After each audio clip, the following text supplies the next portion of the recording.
Welcome to the Jersey to Vegas podcast. This podcast talks about the hows, whys, and what's next in your life journey. If you're looking to start fresh and turn over a new leaf, you're in the right place. Now, here's your host, Pete Isip. Hey, what's going on, everybody? This is Pete from the Jersey to Vegas podcast, episode number 21. Thank you guys for coming out. The podcast today is going to be a little bit more relaxed. I'm just going to talk a little bit of a couple topics, and the one topic that I'm going to talk about is the differences in the change. Like I talked about how Vegas was different from New Jersey, and like how I couldn't find some things, and now, you know, obviously living here for a little bit longer, things are a little bit different, and I have a little bit more perspective on the way we live here. So I'm going to go over that. I'm going to go through a Krank goodbye letter, and I'm going to wait that till the end. So if you can, just hang out till the end of the podcast. I'm going to read my letter to Krank.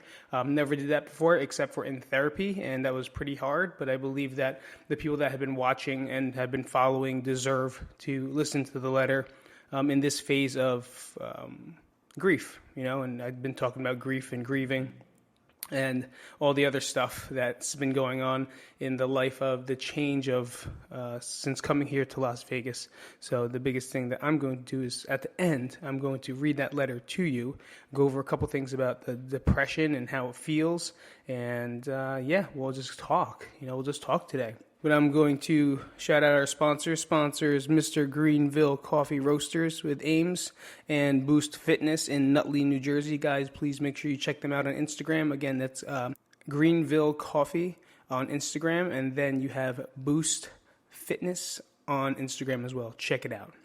So like always, if you're watching this on YouTube or listening to it and you want to, please, if you have any questions that you want to ask me in particular, please do me a favor. Reach out to me. You can email me at peteisip@gmail.com. That's my personal email, peteisip@gmail.com. Ask me any questions you want, and or if you're on YouTube, just comment down below, and obviously I'll get back to you and answer the questions that you might have. Speaking of that, we had one question that came in was, what's the difference between fitness 10 years ago and fitness now? Now, when he asked me this question on YouTube, I was like, which one? Are you talking about business, or are we talking about an actual, the functionality of fitness in its own?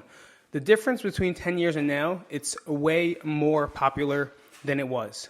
Due to social media and Instagram and TikTok and trends, it really has picked up speed. Now, I'm not going to say that's a bad thing. Is it annoying? Yeah, it's annoying. Who wants to wait for a camera setup while someone's bench pressing? Who wants to wait for someone to, instead of spotting, you now have TikTok spotters, right? You have people that hold your phone for you and film your set, which